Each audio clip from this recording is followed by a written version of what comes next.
Assalamualaikum warahmatullahi wabarakatuh. Waalaikumsalam warahmatullahi wabarakatuh.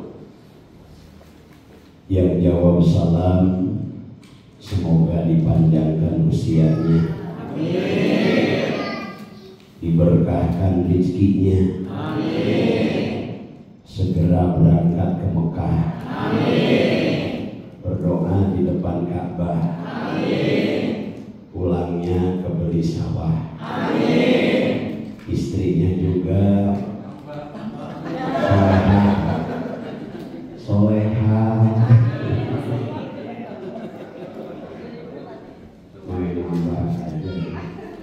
Istri itu lebih baik satu tapi mercy daripada tiga tapi carry. Insya Allah ini ibu-ibu yang hadir mercy semuanya. Tapi kalau mercy biaya perawatannya mahal Pak. Makanya kalau ini jadi mercy harus rajin medicure, pedicure, makan cucur biar gede. Pagi udah main sana. Alhamdulillah, Alhamdulillah, Alhamdulillahilladzi asra bi'abdihi laylan minal masjidil haram ilal masjidil aqsa alladzi barakna haulahu linuriyahu min ayatina innahu huwas samiul basir. Allahumma sholli ala sayyidina Muhammad wa ala ali sayyidina Muhammad, amma ba'du.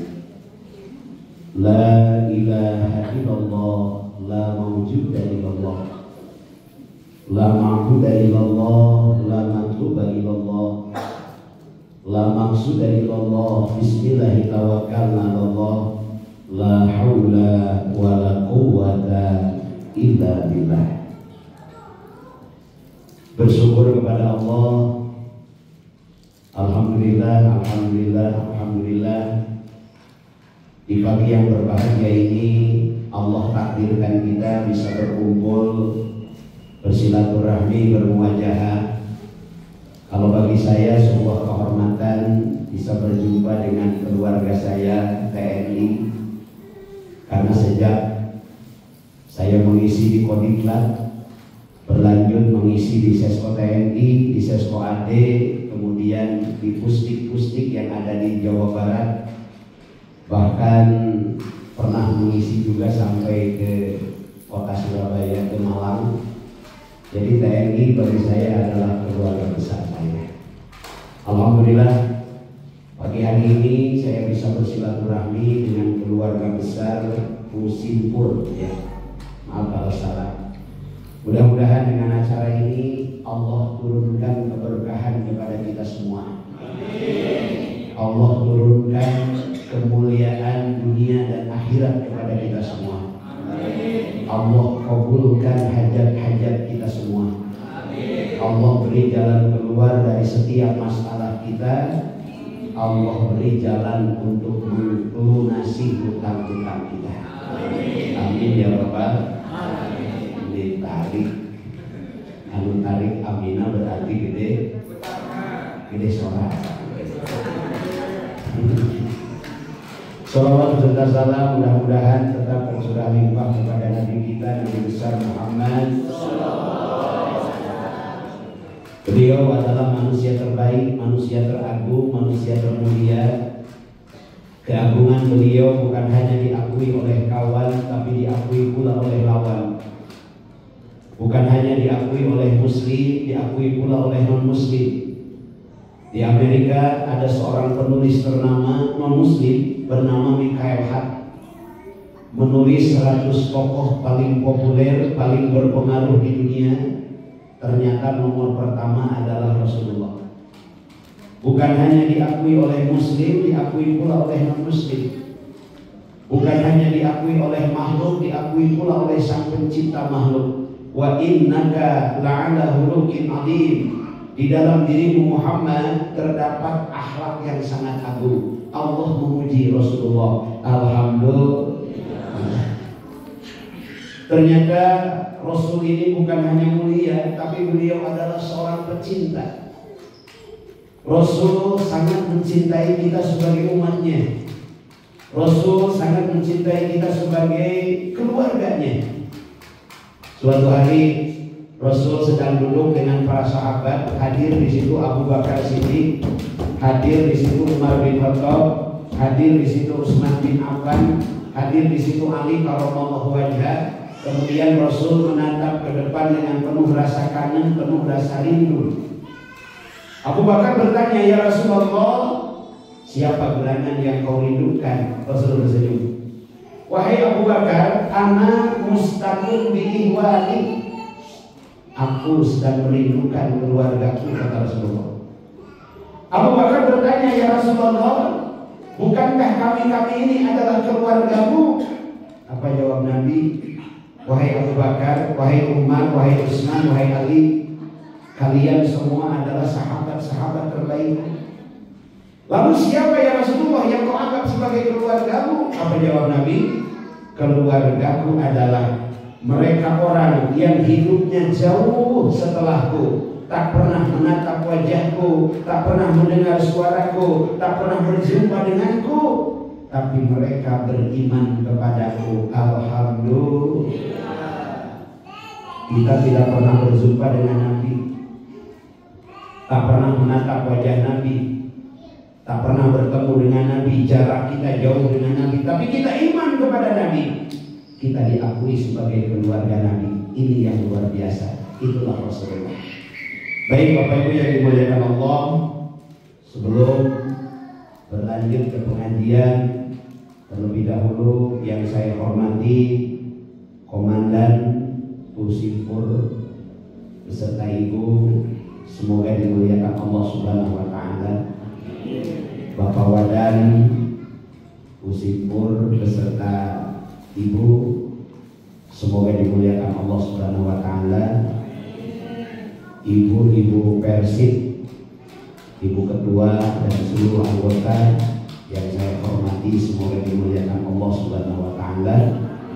Bapak-bapak tak bisa disebut satu persatu, keluarga besar Pusimpur yang saya hormati, semoga kita dimuliakan Allah Subhanahu wa taala. Yang masih main HP semoga punya kuota. Kemarin di Garut sedang ngaji, main HP mati, habis baterai, yang mati HP-nya. Semoga kita semua diberkahi Allah Subhanahu wa taala. Baik, kita lanjutkan. Tak pernah berjumpa Nabi, tak pernah mendengar suara Nabi, tak pernah sejaman dengan Nabi, tapi karena kita iman kepada Nabi, kita diakui sebagai keluarga Nabi.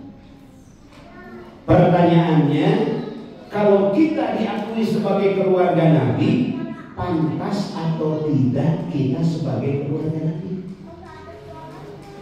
Kita seorang TNI, untuk layak menjadi seorang TNI bukan hanya karena punya KTA, tapi kedisiplinan kita, keberanian kita, kecintaan kita terhadap tanah air, perjuangan kita demi nusa, bangsa, dan agama, itu akan menjadi tolak ukur kita layak menjadi seorang TNI. Kita menjadi sebagai seorang warga Republik Indonesia tidak cukup hanya dengan KTP, tapi bagaimana kita membuktikan cinta tanah air, hubbul waton minal iman, cinta tanah air sebagian daripada iman. Bagaimana kita rela, bahkan kemarin Tena dengan kata-kata NKRI harga mati. Maka saya doakan semoga TNI semakin mencintai masyarakat Indonesia dan semakin dicintai oleh masyarakat Indonesia. Amin ya rabbal alamin. Kalau kita ingin layak menjadi keluarga Nabi, kuncinya yang membuat kita diakui sebagai keluarga Nabi adalah iman. Sementara iman itu bagaikan setrum, Bu. Setrum itu tidak kelihatan tapi dampaknya nyata. Makanya cinta juga tidak perlu hanya dengan kata-kata, tapi perlu pembuktian, betul. Mungkin selama ini sehari 10 juta. Amin. Harus ada pembuktian. Iman itu bagaikan setrum, lampu nyala karena ada setrum, mic bunyi karena ada setrum, kipas berputar karena ada setrum. Berarti kalau ada setrum, lampu itu nyala dong. Kalau ada setrum, mic ini bunyi dong. Kalau ada setrum, kipas itu muter dong. Kalau ada iman, sholat dong. Kalau ada iman, saum. Kalau ada iman, sayangi suami karena Allah, sayangi istri karena Allah dong. Bantuan atau dong nih. Iman itu nggak kelihatan loh, tapi dampaknya kelihatan. Yuk kita lihat. Udah, ngomong aja. Yuk kita lihat. Dalam hidup ada yang bisa kita pikirkan, ada yang harus kita imankan. Catat, ini habis. Dalam hidup ada yang bisa kita pikirkan, ada yang harus kita imankan. Kalau semua kita pikirkan capek. Otak terbatas, fisik terbatas, harta terbatas, jabatan terbatas.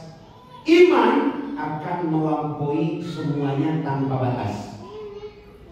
Kalau kita hanya mengandalkan kekuatan otak, mohon maaf, banyak orang yang otaknya lebih pintar dari kita. Kalau kita hanya mengandalkan kekuatan fisik, banyak orang yang fisiknya lebih kuat dari kita. Kalau kita hanya mengandalkan kekuatan relasi, banyak orang yang relasinya lebih kuat dari kita. Yuk kita andalkan kekuatan yang punya otak, kekuatan yang punya fisik, kekuatan yang punya relasi. Melalui iman kita andalkan kekuatan Allah. Amin ya rabbal. 1445 menjadi bukti dan saksi. Jenderal mana, ahli perang mana, ahli strategi mana yang mampu memprediksi pasukan bambu runcing akan mampu mengalahkan pasukan Mario. Sulit diprediksi. Tapi dengan iman, bagaimana para pahlawan, beliau mengawali pertempuran dengan takbir. Bagaimana Jenderal Sudirman, bagaimana Pangeran Diponegoro, beliau membakar semangat para pejuang dengan takbir. Finish dari perjuangan itu saat itu dengan jujur para pahlawan mengungkapkan dalam Undang-Undang Dasar 45, apa kata beliau? Berkat rahmat Allah yang Maha Esa, Republik Indonesia merdeka. Itu iman. Kalau tanpa iman sulit pasukan bambu runcing mampu mengalahkan pasukan Mario. Kalau Marionya Mario Gerina sih bisa aja. Jangankan pasukan bambu runcing, satu bambu runcing aja bisa kalah itu Mario Gerina. Ini asli. Pertempuran terjadi dengan izin Allah. Makanya 17 Agustus merujuk kepada 17 Ramadan, merujuk kepada 17 rakaat. Di situ ada nilai keimanan. 17 Ramadan. Waktu itu adalah yauma taqal jam'an, saat turunnya Al-Quran, saat terjadinya perang Badar. Perang Badar itu Bapak Ibu di Madinah, 1000 pasukan kafir Quraisy kalah oleh 314 pasukan Muslim. Ini iman yang bicara. Di situ turun juyusan dan tarawnaha, pasukan-pasukan yang tak terlihat, yaitu para malaikat. Turun di sebuah bukit, nama bukitnya adalah Jabal Malaikat. Jabal artinya gunung, malaikat, di situ turun para malaikat. Makanya perlu iman. Dalam hidup, udah dibikin status belum? Dalam hidup ada yang bisa kita pikirkan, ada yang harus kita iman. Oke, biar lebih real saya bahas ibu. Ibu kalau hanya mengandalkan kekuatan fisik, banyak orang yang fisiknya lebih cantik dari ibu. Betul? Saya tahu siang bukan hanya di dalam negeri, Pak. Kemarin baru pulang dari Yordan, sebelumnya dari Kube, sebelumnya dari Australia, 10 kota besar. Dari mulai Sydney, Melbourne, Brisbane, Darwin, Canberra, Malangkong, Cibiu. Baru kan? Australia yang baru. Malangkong. Itu yang namanya cantik, Pak. Tiap negara itu ada kemonesan, ada keunikan. Di negara kita saja tiap daerah itu beda. Ayubnya orang Jawa kan, kalau Jawa jadi kan dia. Saya punya teman di sini namanya kakak, pasti orang Sunda. Karena kalau di Jawa kan Koko, kalau Jakarta. Saya lagi ngomongin orang kok jadi ketek. Izin komandan, maaf biar nggak ngantuk. Baik, ibu bapak yang dimuliakan Allah Subhanahu Wa Taala, kalau ibu hanya mengandalkan cantik, di luar banyak yang lebih cantik. Kalau hanya mengandalkan fisik, bertambah usia, itu bukan semakin hebat, semakin berkurang. Dalam surah Yasin Allah berfirman, wa nunakkisu min khalqihim. Allah mengurangi bentuk kejadian kita. Ibu-ibu waktu usia sweet 17 tahun, wis terkenang kembali. Alisnya bagaikan semut beriring, dagunya bak lebah bergantung, kulitnya halus bagaikan sutra, mata dijadi berhudut di soledad rumah. Yusuf 17. Coba balikin Pak, 17 jadi 71. Gak terlalu jauh ya, 25 jadi 52. Itu kalau lagi 17 tahun tersenyum, satu kantor kusimpur semua terpesona. 71 tahun senyum jerit sarua. Itu lagi senyum lagi nangis. Kita esek. Makanya kalau kita hanya mengandalkan fisik, bukan yang punya fisik, auzubillah, kalau suatu ketika suami berpaling ke lain hati, tapi kita yakin kepada yang punya fisik, maka kita berdoa kepada Allah, ya Allah, jaga hati suami saya. Makanya ibu habis tahajud berdoa, ya Allah, Diti mana cara BAP bios, ngopi mah di mana wae, tapi nyusui imah. Bener kan doanya? Ayo mah ngeres wae. Ya Allah, nitip hati suami saya, boleh ngopi di mana wae, tapi nyusul gitu. Maksudnya kopi susu, ibu apa mana wae? Baik, titipkan hati suami kepada Allah. Kalau kita hanya mengandalkan kecantikan, semakin bertambah usia kecantikan semakin berkurang. Maaf, di luar itu Pak, Ibu, banyak kijang panter, kaki panjang, pantat puter. Di luar itu banyak BMW, badak, montok, weleh. Kalau mau bersaing repot. Tapi coba titipkan hati suami kepada Allah. Bapak pun sama, titipkan hati istri kepada Allah. Di luar itu yang menafkahi lebih besar dari kita banyak, yang menjanjikan lebih dari kita banyak. Tapi kenapa istri tetap setia kepada kita? Kenapa suami tetap setia kepada kita? Di situ ada tangan-tangan Allah. Allah menanamkan rasa cinta. Suami yang sudah mendapatkan rahmat Allah menatap istri, bukan hanya istri yang ditatap, tapi yang mampu menatap Allah. Ya Allah, Kau titipkan beliau pada saya. Saya jadi bapak jasa dia. Saya dulu bukan hamil. Yang hamil istri saya, tapi yang punya anak saya juga. Coba kalau gak ada istri Pak, kita gak akan punya anak. Betapa kita mampu menatap sesuatu langsung menatap Allah. Kalau Allah sudah menyimpan rahmat dalam diri kita. Jadi dengan iman ada yang bisa kita pikirkan dalam hidup ini, ada yang harus kita imankan. Kaitannya dengan tema kita Isra wal Mi'raj adalah peristiwa yang tidak cukup kita pikirkan, tapi harus kita imankan. Dalam ilmu tauhid ini termasuk kepada akidah nabawiyah. Akidah artinya keyakinan, nabawiyah artinya kenabian. Artinya peristiwa yang terjadi kepada Rasul yang harus kita imani. Makanya dalam surah Al-Isra ayat pertama tadi dibacakan oleh qori kita, Subhanalladzi asra bi 'abdihi laila. Allah awali ayat itu dengan kalimat tasbih. Artinya peristiwa Isra wal Mi'raj bebas dari intervensi dan investasi manusiawi. Di situ ada hak prerogatif Allah. Maha suci Allah, asra bi abdihi, yang telah memperjalankan hambanya minal masjidil haram ilal masjidil aqsa. Masjidil Haram ada di kota Mekah Al-Mukarramah, Masjidil Aqsa ada di Palestina. Saya bolak-balik Palestina kalau jamaah umroh. Palestina itu bersebelahan dengan Hebron, berdampingan dengan Yordania, terbatasi oleh Laut Merah. Bahasa Garutnya Dead Sea, bahasa Inggris Laut Mati. Kenapa disebut Laut Mati? Karena kadar garamnya 30%, sehingga tidak ada satu makhluk pun yang hidup di laut itu. Lebarnya 15 km, panjangnya 45 km. Dari Palestina, di mana di situ ada Masjidil Aqsa, ke kota Mekah perlu waktu 1 bulan 3 minggu.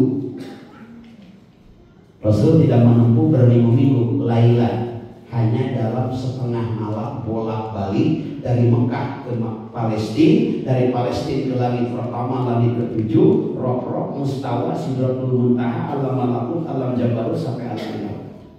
Laila, hanya dalam 1 malam. Kenapa hal ini terjadi? Karena Rasul diperjalankan oleh Allah.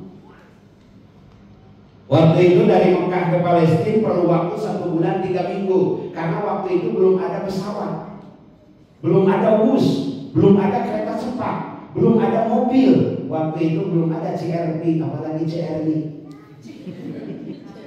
Waktu itu belum ada Innova, apalagi Nengopi. Ada Bu Nopi ya? Dewi ada Dewi. Deis ada Deis. Asep ada Asep. Itu nama dulu semuanya. Nama baheula ya kita sadaya. Si Paranjang Yuswa. Amin. Karena nama sekarang mah bukan Neng, nama sekarang berdasarkan bulan, Pak. Lahir bulan Januari, lahir bulan Februari, Febrian, lahir bulan April, Aprilian, lahir bulan Mei, lahir bulan Desember, Desi, berdasarkan bulan. Yang menarik di Ciamis berdasarkan nama orang tua. Bapaknya Abbas di Luna Kokong. Kita tinggalan Basko. Di Garut malah lebih parah lagi. Ibunya Mumun, bapaknya Ibi.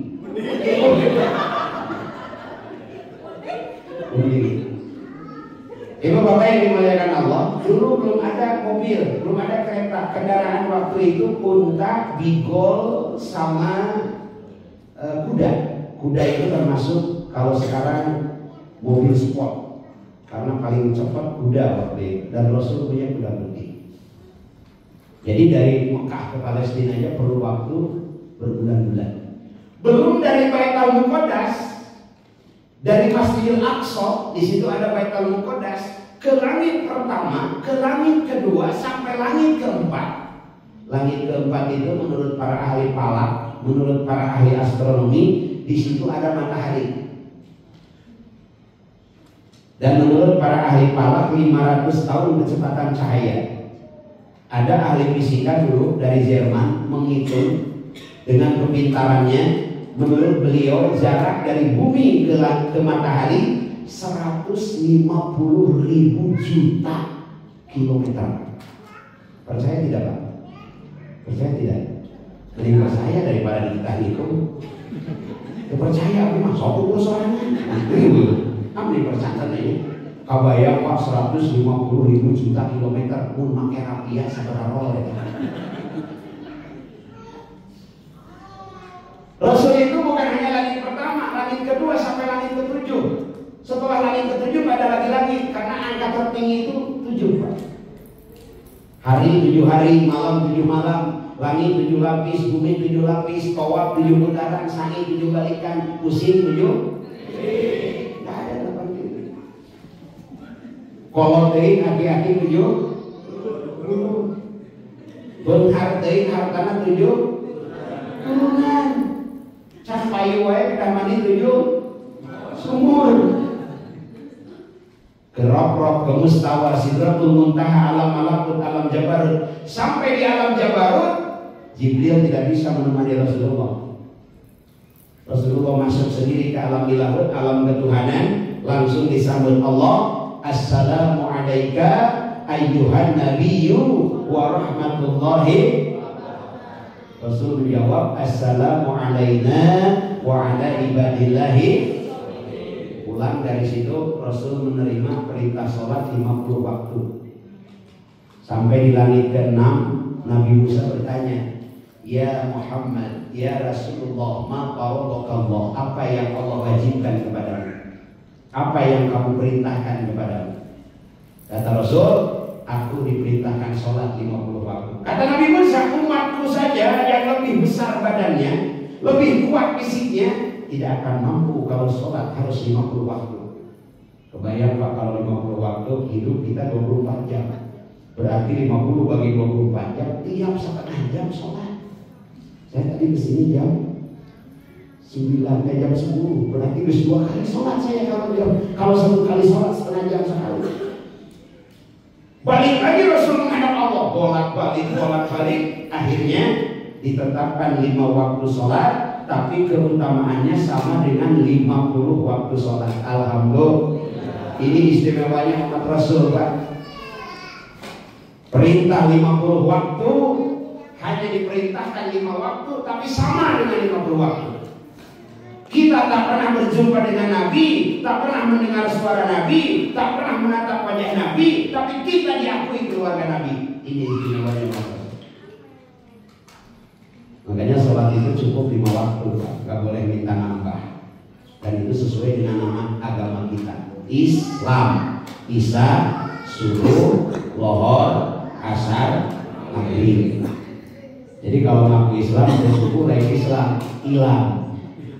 Isya sholat, subuh itu, lohor sholat, asar sholat, maghrib sholat, hilang.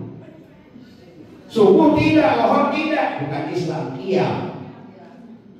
Makanya kalau mau disebut Islam 5 waktu, Pak. Isya, subuh, lohor, asar, maghrib, Islam. Dari Baitul Muqaddas ke Makkah kembali ke bumi, Lailah hanya dalam 1 malam. Kenapa? Karena Rasul diperjalankan oleh Allah. Izin Pak Komandan, saya ingin menyampaikan hikmah dari perjalanan ini. Apa artinya? Pilihan ada dalam diri kita.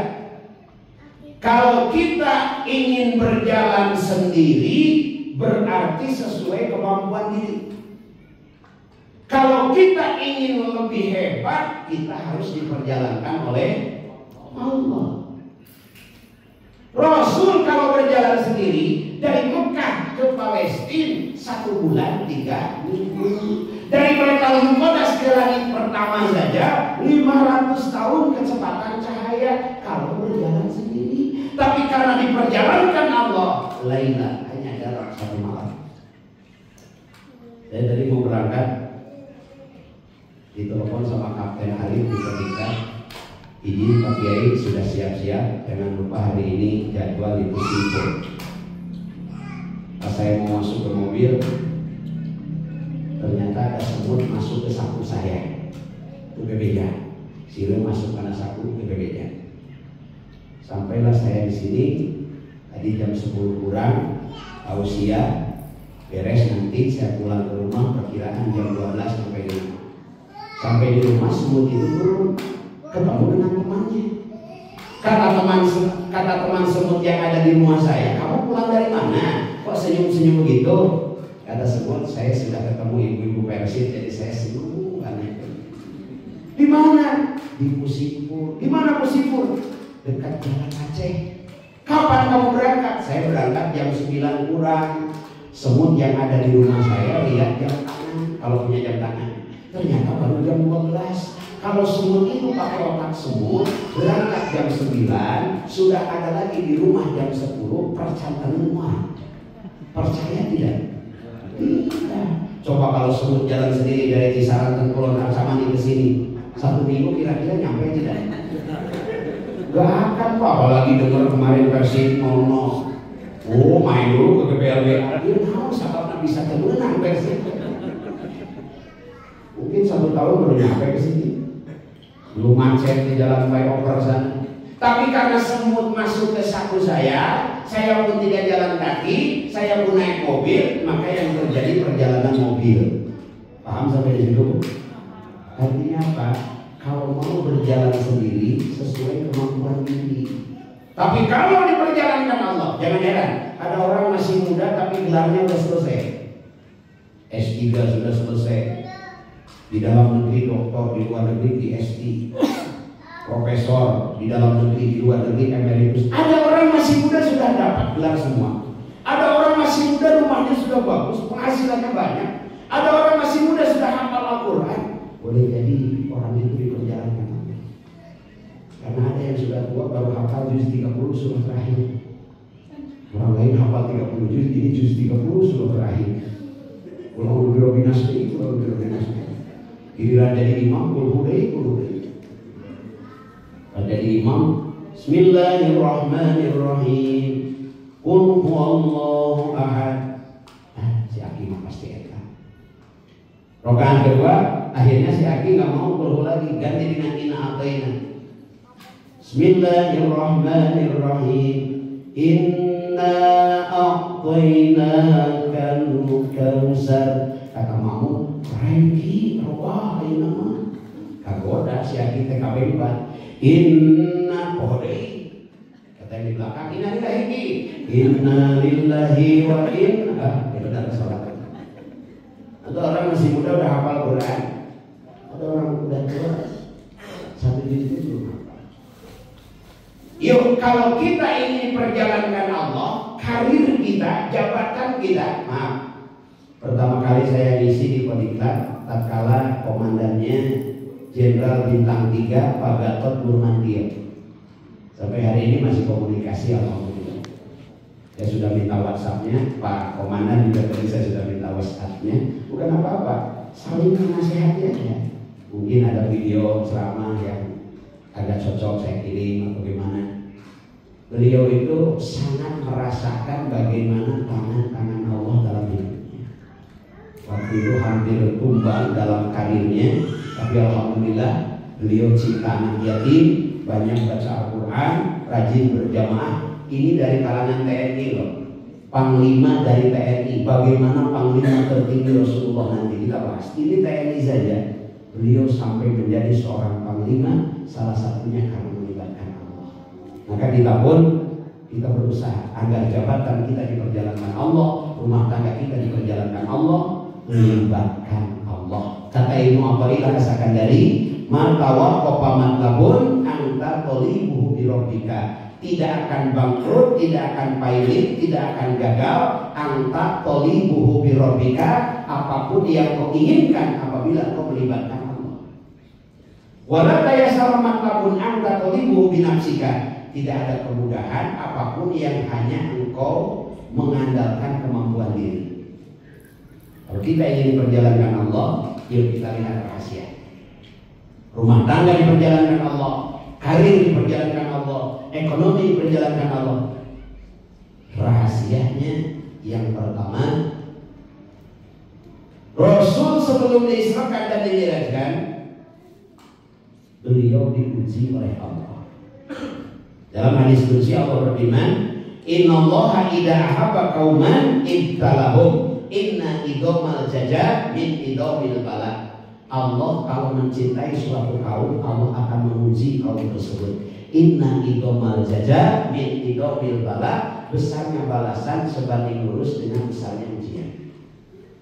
Tidak mungkin seorang S1 dapat gelar S1 kalau tidak diuji dengan skripsi. Tidak mungkin S2 dapat gelar S2 kalau tidak diuji dengan tesis. S3 dengan disertasi. Untuk sekolah kapten ujiannya seperti ini. Untuk masuk ke bintang 1 ujiannya seperti ini. Itu pasti. Allah menguji Rasul sebelum diberikan reward oleh Allah untuk melaksanakan peristiwa Isra wal Mi'raj. Isra wal Mi'raj itu bonus reward dari Allah. Terlebih dahulu Rasul diuji oleh Allah dengan diambil orang yang dicintainya, ditinggalkan oleh Khadijah. Kemudian tidak lama ditinggalkan oleh pamannya Abu Thalib. Khadijah itu Bapak Ibu bukan hanya seorang istri, tapi seorang motivator bagi Rasulullah.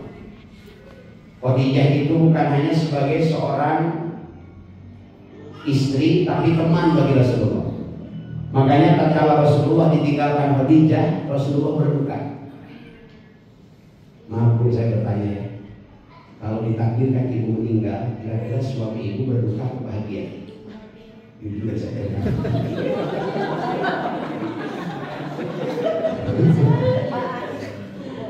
Menikah lagi katanya. Insya Allah berduka, insya Allah berduka. Tapi nggak tahu sesaat atau lama. Tatkala ditinggalkan Khadijah, Rasulullah berduka. Kenapa? Karena Khadijah itu motivator Bu. Tatkala Rasulullah mendapat tekanan Khadijah tampil ke depan. Bahkan seluruh harta Khadijah itu habis dipakai dakwah. Bahkan tatkala mau meninggal, Khadijah itu duduk bersama Rasul di sebuah bangku. Khadijah bertanya kepada Rasul, ya Rasulullah, dakwah kita masih berat ya Rasulullah. Iya wahai istri tersayang. Ya Rasul, andai aku meninggal duluan dan nanti tatkala aku sudah meninggal engkau mendapatkan kesulitan, engkau butuh jembatan untuk nyebrang, gali kuburan saya, ambil jasad saya, jadikan jasad saya sebagai jembatan untuk engkau menyeberang dalam berdakwah. Permintaan Khadijah hanya satu. Ibu kalau meninggal kira-kira mau minta apa sama saya? Deposito kan? Rumah yang itu buat saya atau gimana? Khadijah meminta kepada Rasul hanya satu, ya Rasulullah, kalau aku meninggal nanti, sorban yang selalu kau pakai tatkala menerima wahyu dari Allah, jadikan itu kain kapan bagiku. Saking tidak punya apa-apanya Khadijah menjelang meninggal karena habis dipakai dakwah. Padahal 2/3 tanah Mekah adalah milik Khadijah. Kalau ada yang pernah umroh, itu tanah sekitar Masjidil Haram, tanah termahal di dunia. 1 meter bisa mencapai 16 triliun. Hiburan saudara tertanya, paling mahal 100 juta, kalaupun ada. Di sana triliunan. 2/3 tanah Mekah milik Khadijah, habis dipakai dakwah. Khadijah itu bukan hanya sebagai istri, tapi sebagai partner, membantu dakwah. Maka tidak ada seorang suami hebat kecuali di belakangnya ada istri yang hebat. Maaf, Pak Wadan, Pak Komandan, Anda akan menjadi hebat, di belakang Anda ada istri yang hebat. Tidak ada seorang suami yang berhasil kecuali di belakangnya ada istri yang hebat. Khadijah hebat, Rasulullah hebat karena di belakangnya ada Khadijah, di belakangnya ada Aisyah radhiyallahu anha. Yang luar biasa, Khadijah itu baru ditatap wajahnya setengah masalah Rasul hilang. Waktu itu turun dari Jabal Nur, Rasulullah takut karena berjumpa dengan Jibril dalam wujud asli, menerima Al-Quran, Iqra bismi rabbikal ladzi khalaq. Rasul lari ke rumahnya, kata Rasul, Zamiluni, selimuti aku. Baru dibuka pintu oleh Khadijah, setengah masalah Rasul hilang. Sampai ditutup arahnya, bojo Nabi, setengah masalah Nabi hilang. Teduh, sejuk, menenangkan, percis tidak memajikan orang. Di kantor ada masalah, di luar ada masalah. Nepi ka imah dibuka kantor, setengah masalah. Awas ibu tambah. Ya kalau di kampung dulu begitu Pak, suami baru pulang istri udah ngelap cangkeng. Bapak kemana wae? Gas teh, beas dulu, udah pas saya genteng bocor. Suami belum nyampe rumah padahal. Di sana kalau istri masya Allah, di sini mah percis Khadijah semuanya. Ini jawaban. Di kantor ada masalah, sampai ke rumah dibuka pintu. Mau minum dulu, mau mandi dulu, mau dikasih minum atau mau dimandiin? Wih, sejuk. Suka gitu nggak Pak? Istri Bapak? Setelah Isra Mi'raj insya Allah gitu ya. Jadi Rasul sebelum dibicarakan, sebelum diserahkan diuji oleh Allah. Bagaimana solusi Rasulullah dalam menghadapi ujian Allah? Tidak datang ke dukun, tidak curhat ke manusia. Beliau tidur pun di dalam Masjidil Haram. Beliau tidur di sebelah Ismail. Diceritakan dalam kitab Kisahul Mi'raj karangan Syekh Nazmuddin Al-Ghaili yang diperlebar bahasanya oleh Syekh Muhammad bin Muhammad Al-Jabiri. Ada ujian apapun kalau ingin diperjalankan Allah datang kepada, ada masalah apapun datang ke masjid. Bagi laki-laki, karena laki-laki itu wajib sholat berjamaah di masjid. La sholata li jaril masjid ila fil masjid. Tidak sempurna sholat tetangga masjid kecuali di masjid. Bagi laki-laki harus di masjid. Makanya ibu-ibu tolong motivasi suami ibu untuk datang ke masjid. Kalau tetap tidak mau, kasih hukuman. Dan sholat di mana orang yang soleha. Ibu-ibu ada masalah datang. Yang kedua, sebelum dimi'rajkan Rasul dilatih, artinya harus memiliki hati yang bersih, pribadi yang bersih, lingkungan yang bersih, baru diisrokan dan dimi'rajkan. Iman, perjalanan Isra Mi'raj perlu iman. Yang kedua, sebentar lagi kita akan sampai di bulan Ramadan. Ramadan perlu kita sikapi dengan iman. Al-Baqarah ayat 183. Ya ayyuhalladzina amanu, wahai orang-orang yang beriman, yang tidak beriman tidak wahai. Ayat itu diawali dengan ya, yaitu haraf nida. Haraf nida dalam grammar bahasa Arab, dalam ilmu balaghah itu terdiri dari yang pertama lil qarib, yang kedua lil mutawasit, yang ketiga lil ba'id. Ya, artinya panggilan saum bagi yang benar-benar imannya sudah dekat kepada Allah.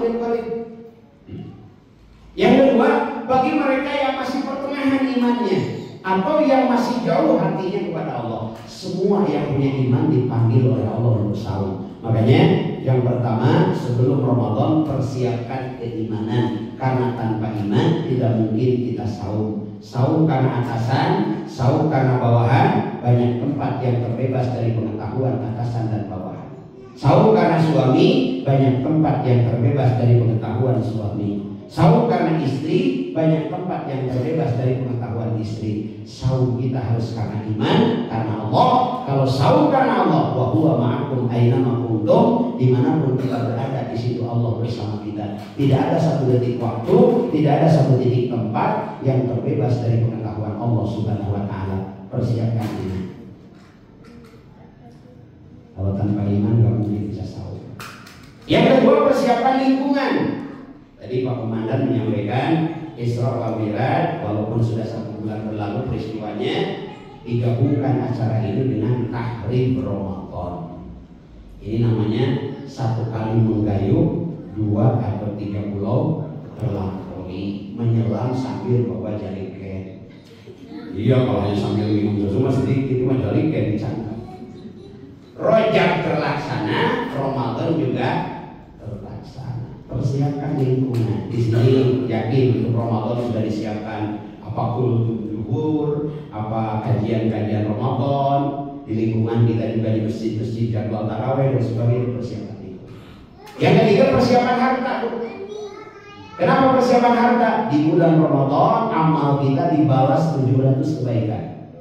Kata Nabi, al-hasanatu bi asri amsalihha ila 700 dhibin. Hari ini baca Quran 1 huruf Allah balas 10. Nanti Ramadan baca Quran 1 huruf Allah balas 700. Sedekah 1000 Allah balas 700 ke saya. Yang lebih hebat lagi, orang yang memberi makan untuk berbuka. Ada orang sedang sahur, kita kasih takjil. Takjil itu menyegerakan berbuka, iftar itu berbuka. Pahala orang sahur tadi Allah berikan kepada kita. Persiapkan harta untuk bersedekah. Yang belum zakat mal, zakat profesi Ramadan. Yang keempat, persiapkan ilmu. Harus tahu ilmu tentang Ramadan. Izin komandan sebagai berapa? Masih lanjut. Masih lanjut. Karena kalau sudah selesai ya saya selesai aja. Karena amplopnya harus dirapet.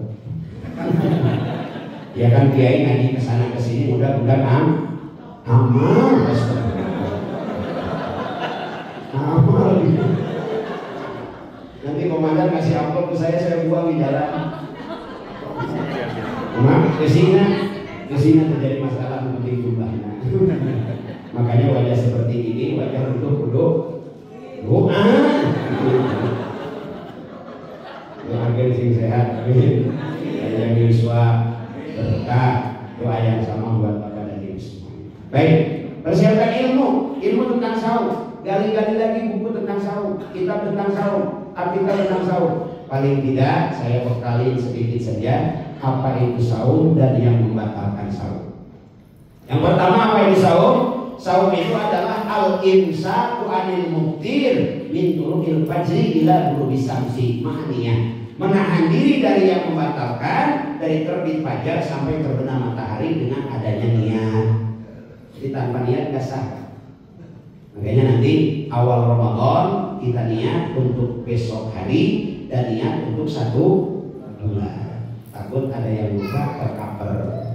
Kalau untuk 1 hari masih ingat, nawaitu saumal ghadi an adai fatisari Ramadana hadhihi sanati.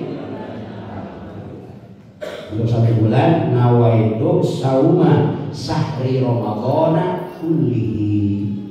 Saya niat saum untuk di bulan Ramadan sabulanan. Kalau nggak bisa pakai bahasa Arab, bahasa kita nggak apa-apa. Ya, niat. Apa yang membatalkan saum itu? Menahan diri dari yang membatalkan dari terbit fajar sampai terbenam matahari. Yang pertama, makan dan minum di siang hari dengan sengaja. Jadi kalau nggak sengaja nggak batal. Kebiasaan jam 9 bikin kopi di kantor. Kadang lagi saum lupa bikin kopi. Setelah itu diminum. Setelah 1 tegukan teman datang, "Bapak kok nggak saum?" Astagfirullah, saya lupa. Nah, yang 1 tegukan tadi hadiah dari Allah. Setelah itu tinggalkan kopinya, lanjutkan saumnya. Sah, karena lupa. Tapi jangan begini, teguk 1 teguk, lah kok nggak saum? Kagok asal gondeng batal. Kagok kan membatalkan. Yang kedua, yang membatalkan saum, hubungan suami istri di siang hari dengan sengaja. Kalau malam hari bebas. Uhilat lakum lailatas siyam. Tapi kalau di siang hari batal. Kalau dengan sengaja, kalau nggak sengaja nggak batal. Kayak gitu. Sama aja. Kalau pilih. Itu dari pikir maka dari jelas. Istilahnya itu tengah aja terbatal. Udah jangan dipikirin. Sampai cari argumen bisa dipakai udah jangan pikir. Yang ketiga yang membatalkan saum adalah memasukkan sesuatu ke lubang yang ada dalam tubuh kita. Lubang hidung, lubang telinga, lubang mulut, lubang depan, lubang belakang. Makanya sedang saum terkengi ngalobetin sesuatu karena pangamu jeruk teh, bahasa Inggrisnya morong bahasa Inggris. Bagaimana batasannya? Ma'luharum minha, yang nampak dari luar. Yang telinga ada kan yang nampak dari luar. Nah, kalau hanya sekedar gini nggak batal. Tapi kalau pakai ketambar terlalu dalam itu batal. Aku mau beralih, aku hayam. Mereka begini sambil cengkat-cengkat sampai ke Singapura. Orang Ulami yang kan mereka begini. Yang keempat yang membatalkan saum adalah muntah dengan sengaja. Suami pulang dinas diambil kaos kakinya diambil. Oh, muntah batal. Kalau nggak sengaja karena sakit karena perjalanan. Yang kelima haid.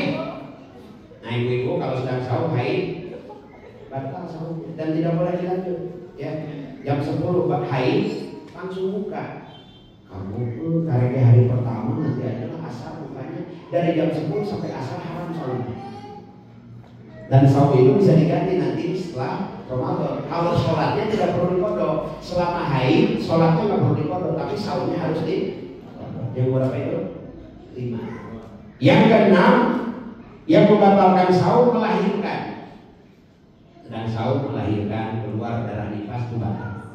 Yang ketujuh, yang membatalkan saum adalah masturbasi, onani, keluar mani dengan sengaja di siang hari batal. Beda dengan kalau siang hari tidur pas bangun banjir, itu mah bukan sengaja. Bangun mandi lanjutkan sahur, ya banjir gitu. Yang ke berapa? 8. Yang ke-8 yang membatalkan saum adalah hilang ingatan. Sedang saum ada belok batal, atau pingsan seharian batal. Yang ke-9 yang terakhir yang membatalkan saum adalah murtad, keluar dari Islam. Itu yang membatalkan saum. Kalau 9 hal ini bisa kita hindari, sah saum kita, gugur kewajiban, tidak perlu qadha, tapi belum tentu diterima Allah.